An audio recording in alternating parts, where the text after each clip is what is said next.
Konnichiwa, and welcome to this week's episode of the Hashira Half Hour. I am your resident Murata Stan. Stan Murata for clear skin. I'm Hannah, and I am always joined by my two friends. Hi guys, what's up? It's Emily. I am your resident Hana and Bryan stan. So No, oh no, not me. You're gonna cry before we even start.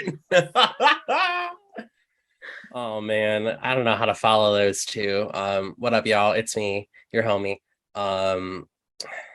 This week I am the Pokemon you transferred to Nurse Joy because you were like, that Pokemon sucks. So, Huh. I don't know what I had there. Or wait, hold on, take two. I'm the endeavor that's not gonna emotionally abuse you. There you go. There you go. With your hair. Bryan, Yes. We're loving the new hair. It is bright. It is main character feeling. It is awesome. Endeavor. First of fame. I don't know. I don't think that's, what is it? Sun Ultra something. Something like that. I can't remember. My brain is removed from My Hero for too long that I need to rewatch. But we're here to talk about Demon Slayer as per usual. Today's episode was episode 16. We are more than halfway through season 1. We actually have only like 10 episodes left, which is wild.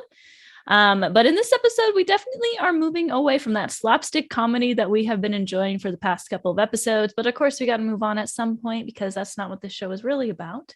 We're diving back into those darker themes of the show. Quite a lot happened in this episode. I know I say that a lot, but it's true. These episodes go by so fast and they can squeeze a lot into these 25 minutes. I'll just throw that out there. But we do dive right back into where we left off, attempting to find the demon who is controlling the Slayers. I do want to call out Murata in this moment here. For some reason, I stan him. I really don't know why, but I stan Murata for clear skin. Last episode, we saw him mention that he was a senior to Tanjiro and Inosuke, so we're assuming that he is higher ranked than them, but he is able to just say, all right, I'm going to stay back behind. You guys go on ahead to the stronger parts because they're probably going to be stronger as you get closer to the demon.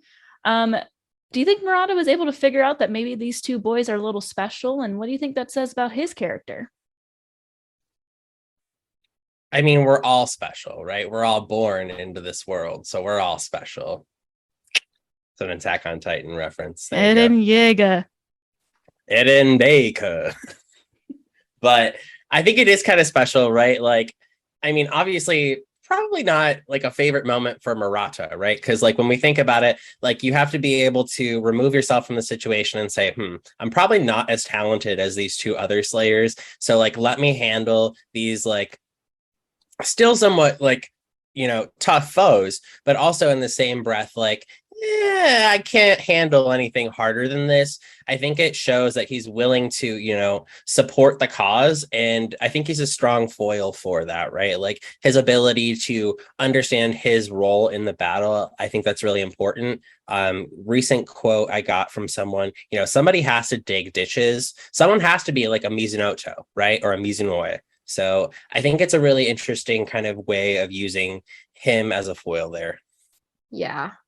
I think he's also keenly aware of just like maybe more so than Tanjiro and Inosuke so far of just like what's already happened and that they've already been wiped out a little bit and that at least these two that are coming in ready to help have already substantially more energy probably than anybody that's left standing, even if he feels like maybe he has slightly more skill, whether he thinks that they're a little bit special, they're better equipped for this particular fight. And so part of what makes a Demon Slayer is not only their fighting capabilities, but also I think their quick like thought process and like strategizing. And so I think that he just knows that these two are going to be in a better position to be able to fight whatever it is that's going to be stronger than what's already wiped out the Demon Slayers that we see right at the beginning. So if nothing else, he's incredibly intelligent and well equipped to be making decisions, I think, at least on behalf of the group that he's there representing. Yeah, I mean, you have to think about the fact that he's probably understanding that these two are fresh and like not tired, and he probably is. So that could be it. That could really be the reason why he was like, "You go on without me. I'm too tired for this shit." I don't know why I love Murata so much. I just do. But we'll move on from him. Tanjiro and Inosuke find some more slayers that are in bad shape as they get closer to that demon. They're definitely putting up a bigger fight against them. We see one even begging Tanjiro and Inosuke to end him because he's in so much pain and his bones are like piercing his inner organs. It's pretty wild. Inosuke is willing to do it. He's like, all right, cool. Tanjiro wants to think of another way. What do you think of the contrast of those two characters reacting to the situation? Does it track with their characters? Absolutely. They both have different senses of like empathy and pity almost, I think. Tanjiro, obviously, we've seen him go through some hardcore trauma throughout the entire duration of the show. And so he has like a very healthy respect for the sanctity of human life, I think. And so for him, I think that just the thought of like continuing to have that precious gift of life when it gets taken away from other people without them being able to choose, I think that he would do everything in his power to try to save that person's life, regardless of maybe what the quality of life might be. I think for Tanjiro, just like the gift of having life in the first place outweighs anything else. For Inosuke, he's been raised like in the wilderness and around animals and boars, and I don't know that he's like unkind about this. I think it's a different way to show that kind of empathy and that sensitivity that I mentioned. And I do think that it absolutely tracks with his character, that he would also have a respect for the sanctity of life, in that he respects this other character's decision like to choose, and that they are asking for something, and so he thinks that it's the kinder thing to just put them out of their misery and to like acquiesce to their request. So I don't know that either of them are wrong necessarily. They just approach it from different views. Definitely. I think looking at like their approaches, right? Inosuke is kind of just following the food chain, right? Like looking at his animalistic instincts, right? Like the wilderness, the strongest survive. And I think Inosuke knows, and so does this demon slayer who's begging to be killed, like that they're no longer a competitive force, right? That they are just a hindrance at that point. And I think it's also kind of a release for that character, right? That little slayer who's getting banged up. It's like, hey, like, please help me.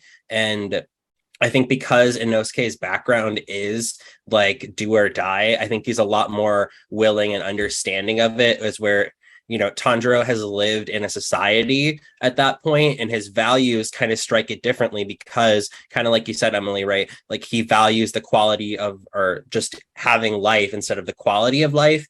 And I think that's where, their differences really lie, is what they value and the culture that was brought to them. So I think it's an interesting contrast that creates that like just continually grows between the two of them.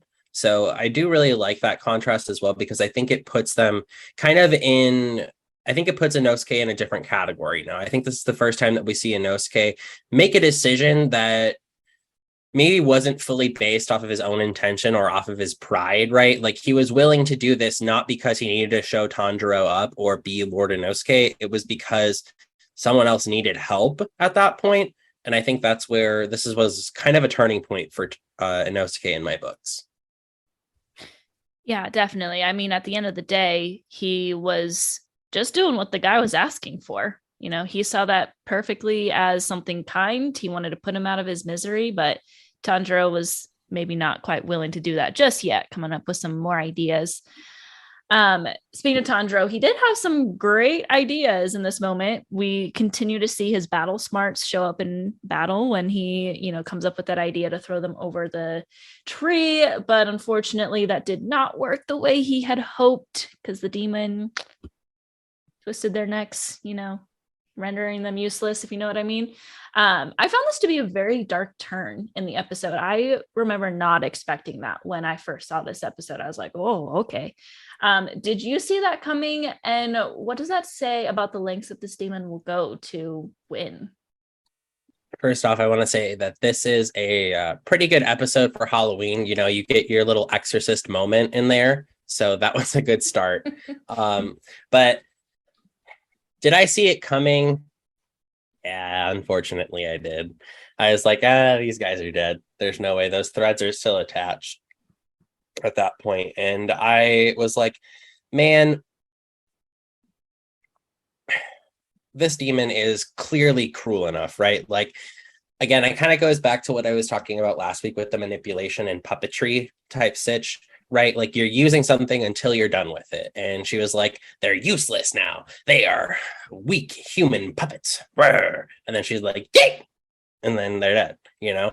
Like, I think it shows that this demon really is trying to prove itself, you know, especially after she was approached by Rui. I think that was like her tipping point. Yeah. Was I surprised? Not necessarily. I didn't know how they were going to die. I think the first time I watched this, and it's a little hard to think back now because I feel like I've seen it so many times, but I didn't know, I don't think initially, like how it was going to happen. And it was more violent, I think, than what I was expecting. It was quicker, I guess, maybe is the better word. I thought maybe it was going to be more like all their limbs and like a slow, painful, agonizing death, like what we've already seen with like the individual demon slayer.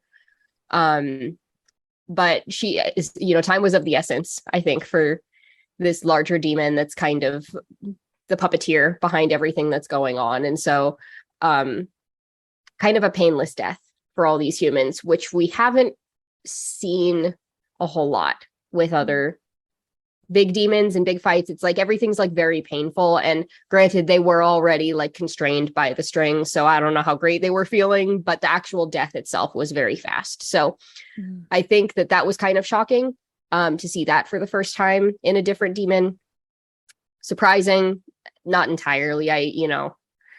Unfortunately they're not our main characters, so they're not safe. They don't have plot armor.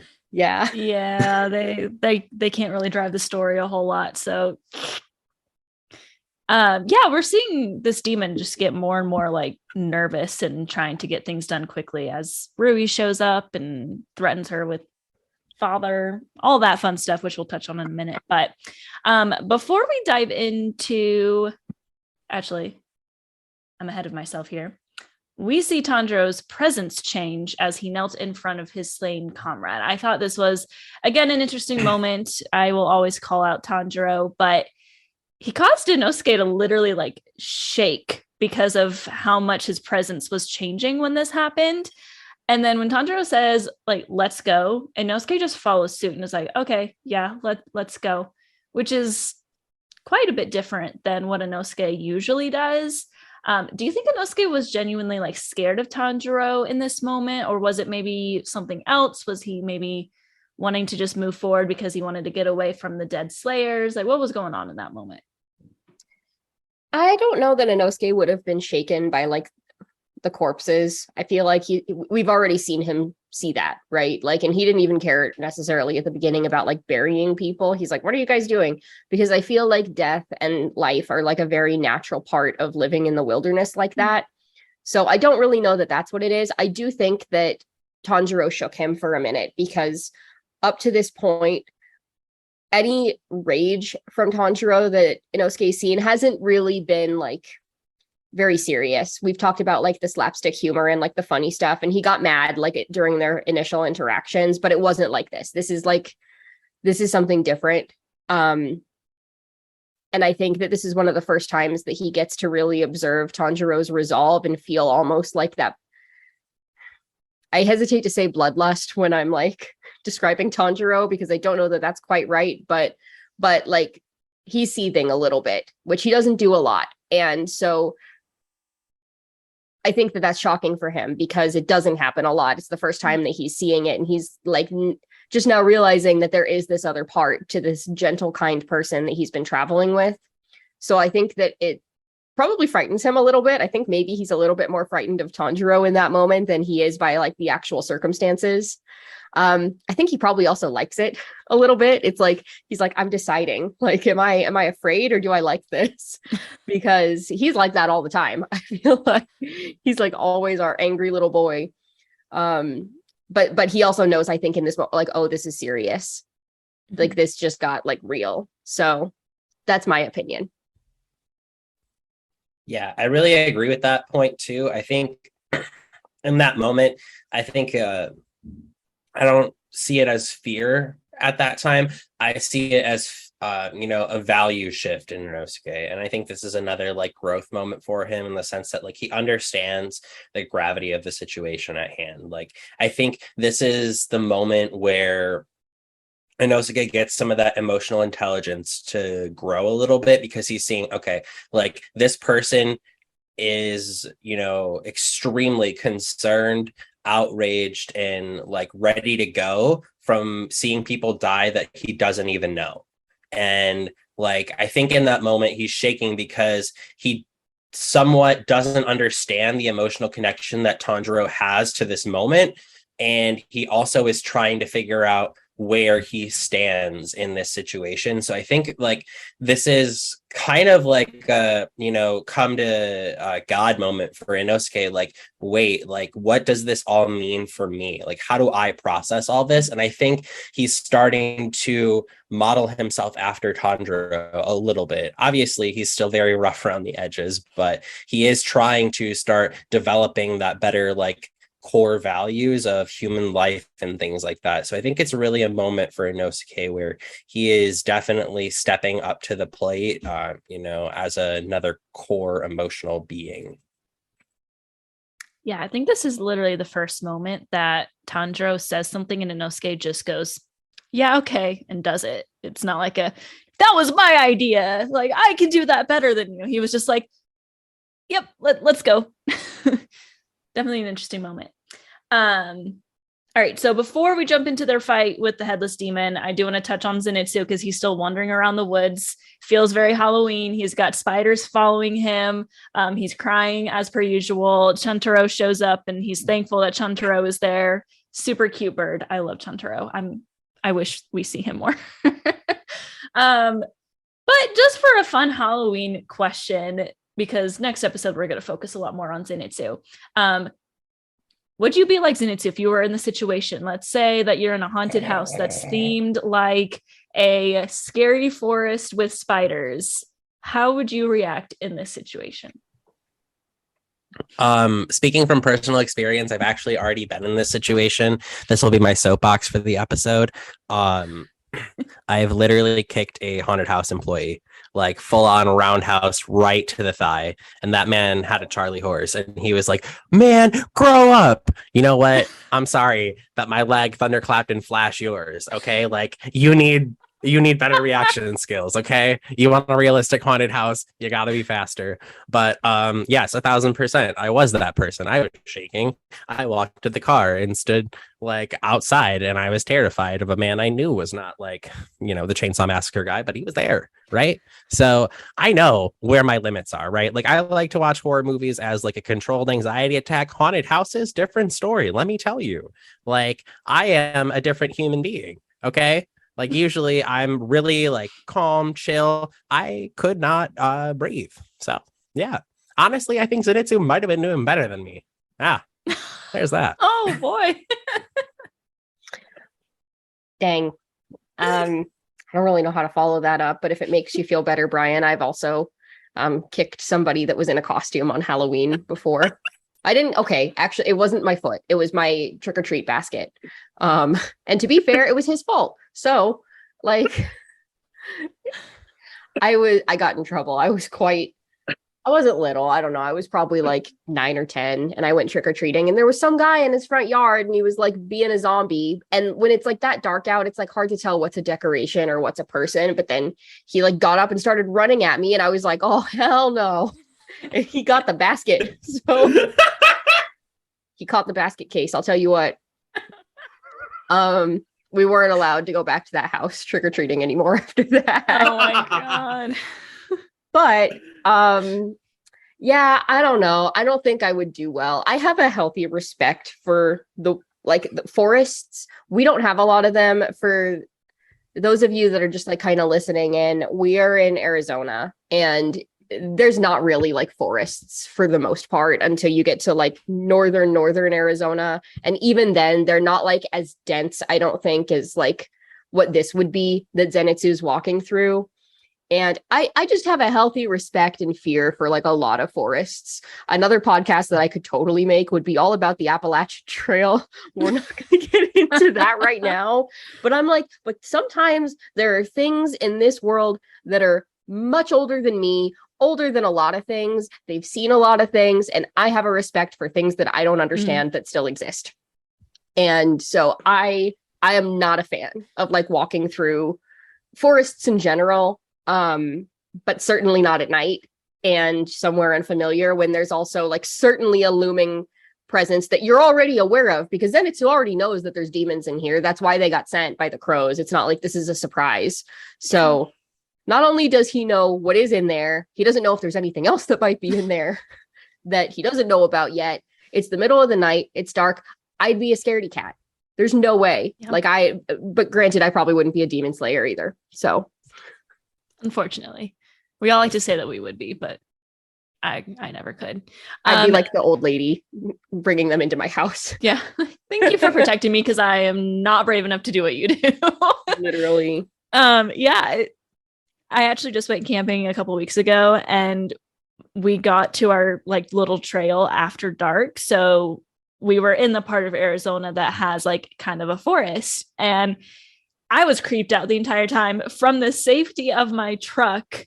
Like, we didn't go anywhere, but I was still like terrified. I got the shivers. My husband had to like calm me down. He was like, babe, like, this is just the forest. There's nothing happening. I'm like, but there's creatures that can eat me. And I'm not referring to demons. I'm referring to creatures. And yet Zenitsu's around there. Like, yeah, there's demons that will eat me, and spiders. And yeah, 100%. I would be like Zenitsu. I'm a scaredy cat through and through. Listen, no one ever comes out of the forest the same, okay? We've visited this topic before. We have. That is a thing. That has always been a thing in literature. This is my soapbox now. So, but the whole point of a forest, like in folklore, like you think about fairy tales and you name any one of them that has a forest in it. Hansel and Gretel, Sleeping Beauty, anything that involves the forest. The whole point of the forest in all these stories is that it's like a liminal space where anything can happen. And however you go in, you are not coming back out as the same person. Like, and it's just like such a good trope that's been used for like centuries. And so like, I can't blame my man for being afraid here. And like, yes, Tanjiro and Inosuke just kind of like charged right in, but they're still not going to be the same people that they were before they went in. So yep. Exactly. A lot of cool things to come. Can't wait to get more into this arc. All right. I just felt like I had to throw that in. From the time of recording this, Halloween's only a few days away. So I think by the time this is actually uploaded, it'll be past it, but still spooky season. All right. Moving on to the fight scene with the headless demon, we get to see Inosuke and Tanjiro's teamwork start to shine through. We really have seen maybe moments where they kind of have some teamwork, but they're really starting to understand each other. So what do you think of their overall interaction with this fight? I think it's really fun. As fun as like a very violent fight can be.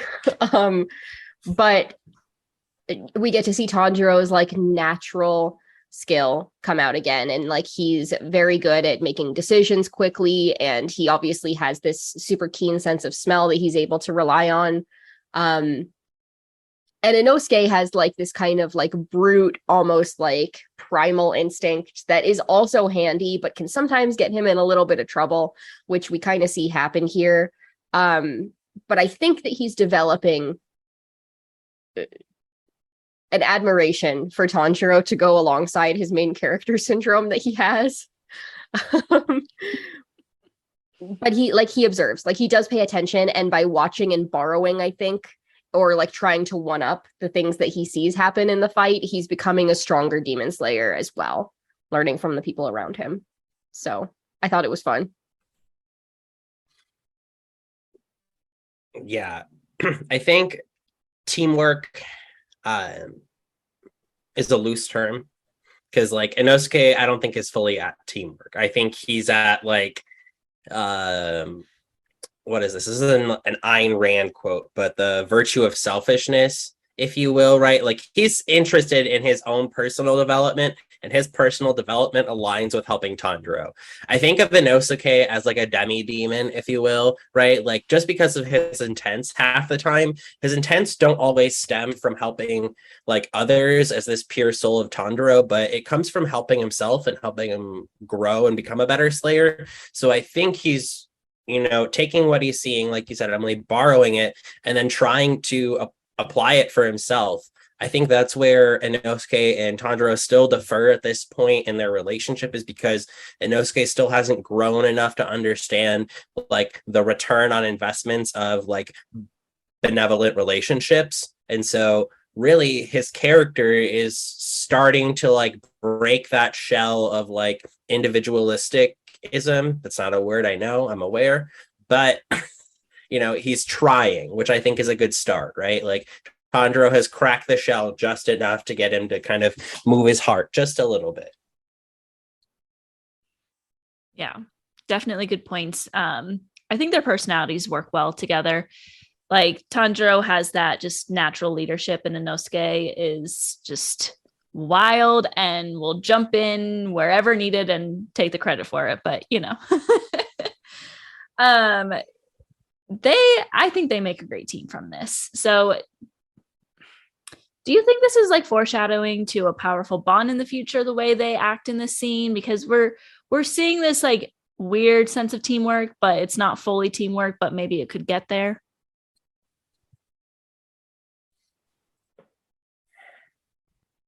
I think everything that they've gone through so far, right? Like a very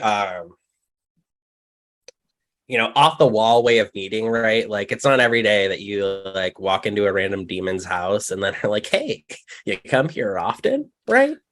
Like, got any grapes? But the thing is here is that like they're going through a lot together. They've gone through, this first fight, they've gone through a recovery arc, and now they're starting to get, even better. They're starting to get in stride together. So I think it's just showing that like they're growing together. I feel like it's showing that this is becoming a team, and they're still in like the formation stages of a team. While it's not fully there yet, I think it's showing that like the Demon Slayers overall have an ability to band together like some good like sticky rice. I don't know where that came from. I'm sorry. I know what it was. I watched a lot of Uncle Roger TikToks before filming this. Not Uncle Roger. He's so funny. Yeah, no, I agree with Bryan. It's the beginning stages still, right? It's still very new, but I do think that there is foreshadowing for a powerful bond. And I think it's going to be all three of them. I should say all four of them. We need to not exclude poor Nezuko. But I think that like we have like our little quartet here of main characters, and I think that they're going to need to rely more and more heavily on each other as we progress through the story and through these different battles, because even though this is probably the most intimidating battle that they're facing head on in this season, we are still in season 1. There's going to be bigger and badder fights coming up, and they're going to need each other, and they're going to need to have each other's backs if they all want to make it out alive. And I think that at minimum right now, they both have whatever their own respect is for life, like we talked about, and they're beginning to acknowledge and recognize those drives in each other and how they are a little bit different, and know that they can kind of bounce off of one another and have, I think, a little bit more trust than what there's been before. So I do think there'll be a powerful bond. I'm excited to see it continue to flourish and develop. Definitely. All right. So I think we're starting to run out of time, so I'm going to try and get through these last couple of points pretty quickly. We see Tanjiro slay the mother demon. That's kind of how our episode ended up, is him taking her head. That was a beautifully heartbreaking scene. That was like one of the first times where I watched a scene where a demon was getting slayed, and I was like, oh, that was pretty. Like, what? we see that she has been tormented by Rui and threatened with the father, and she was just getting more and more scared and nervous to the point of, as she watches him come down, she realizes that she might be released. What do you think about this new dynamic for a demon that is pretty much willingly giving up at the hands of a slayer? My God, this scene's animation.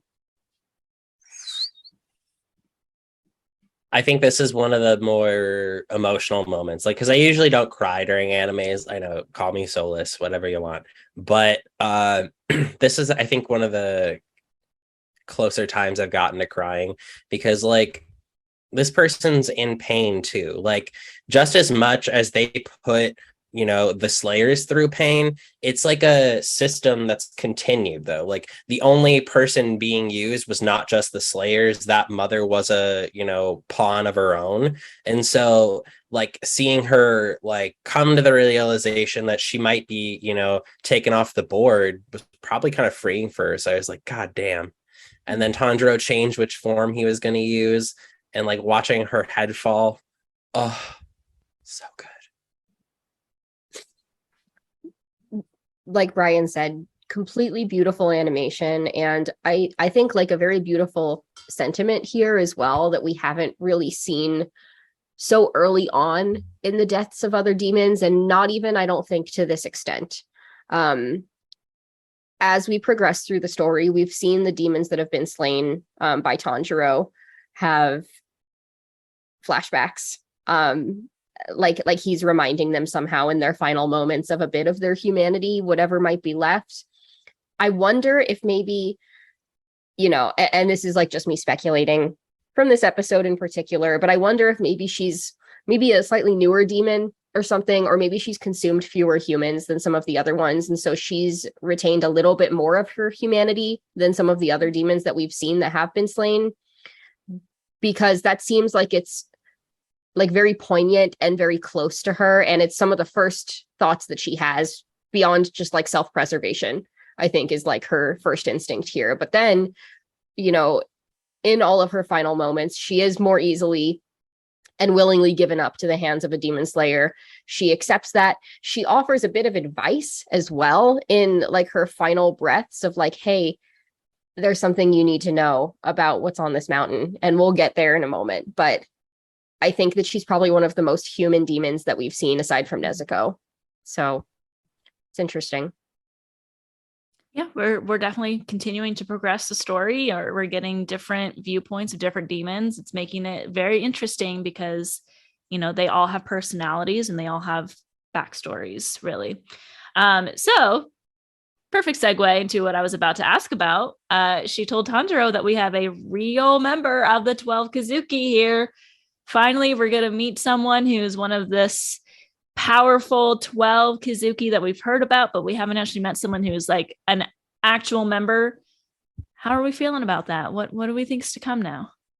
We're coming up on our season finale, I think. This is a huge moment for our team, right? Because we've started from like literally ground zero. Tanjiro didn't know anything about demon slayers or that demons were even real at the beginning of episode 1. Here we are, and not only has he taken down multiple demons along the way, but now he's close to at least part of his goal, which is getting some Kazuki blood back to Lady Tamayo. And so that, I think, is immediately where his brain is going when he hears this bit of advice. Because we've been close, but like you said, it's been like red herrings all the way. And so we haven't really gotten what we actually needed. And so this, if they're able to obtain it, is going to get them that much closer, I think, to Muzan, which is the end goal. Yeah. A couple of things here. First off, I think the quote still applies from Death Note. Humans sure are interesting. And I think that's kind of relevant in this moment, because I think it kind of reminds us of the humanity of all demons, right? Like, nonetheless, she's still a demon who was on Rui's team, like full send, and then she's like, hey, like, be careful out there, this is what's going on. Like, that's still a piece of humanity that exists in them, and I think it brings them kind of closer to our hearts, which I think is also really interesting. Second, Rui being well, we don't know, but like the 12 Kazuki are here, right? Like now we know things are elevated because we've only seen a former member with the X in his eye, Kyogai, the drum demon, and he was pretty strong. Like Tanjiro was having a tough time there. Hopefully, not having broken bones in this fight, hopefully they're fully recovered at this point.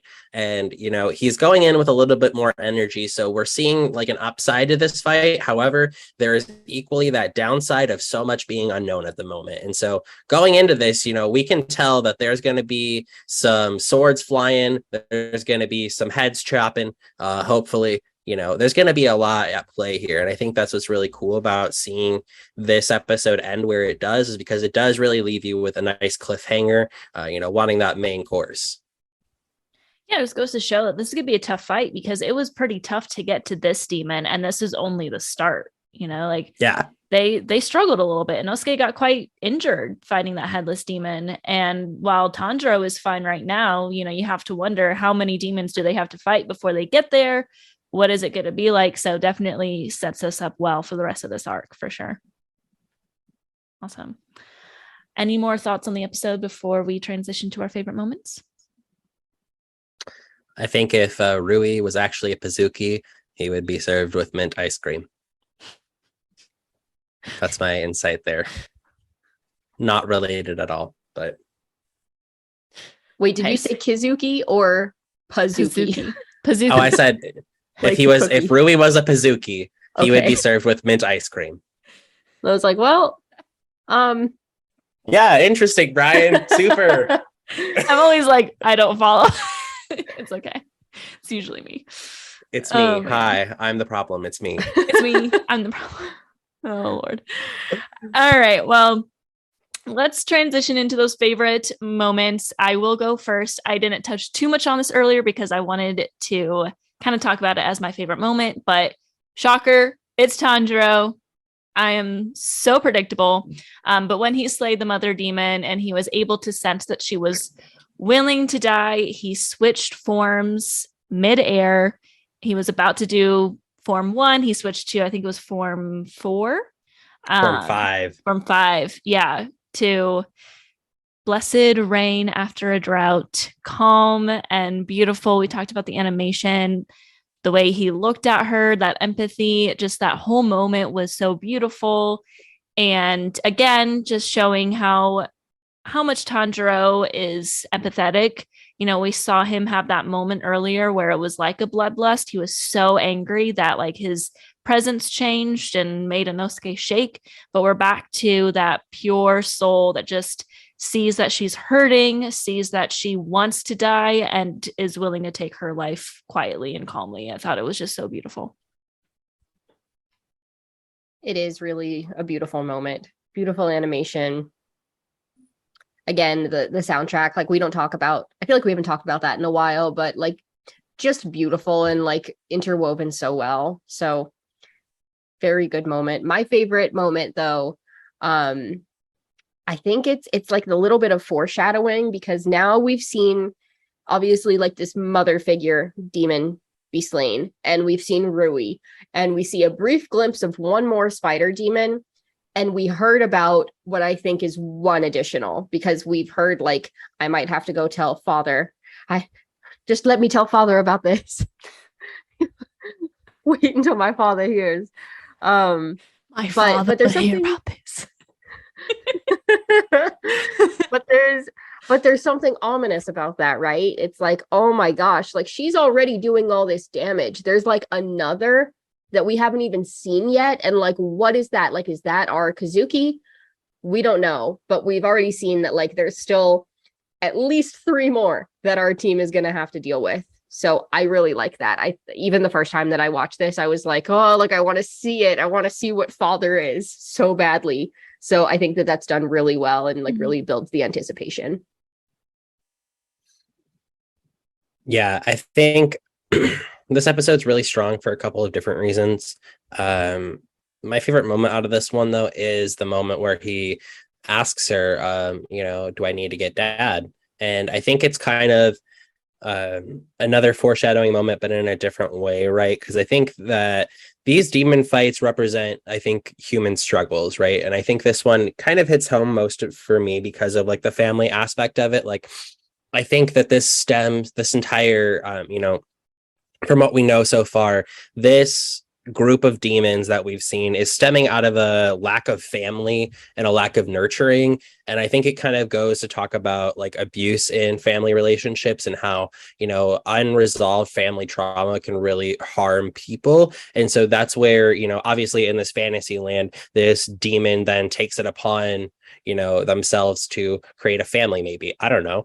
But I think it definitely shows the problems of, how families can affect people.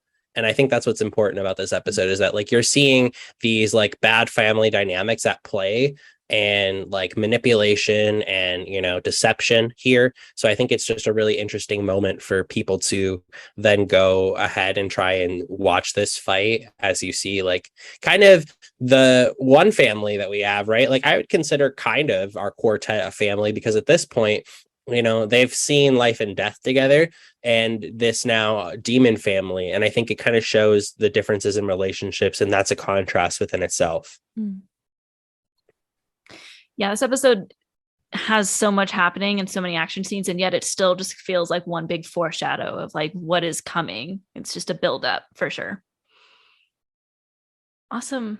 Well, I think that's all the time that we have for today. So that's a wrap. Thank you, everyone, for listening in once again. As always, don't forget to subscribe to our YouTube channel, follow us on TikTok, do all the things. If you leave a comment on our YouTube videos or Instagram reels, we might answer it in a future episode. So keep that in mind. Other than that, have a great week, and we'll see you next time. Umai. Umai. Oh no. Oh no. Wait, hold on. Let me do the Rengoku. Umai! My boy. Oh. That's my boy. My son. Oh no. Oh, okay. All right. Umai. Oh Lord.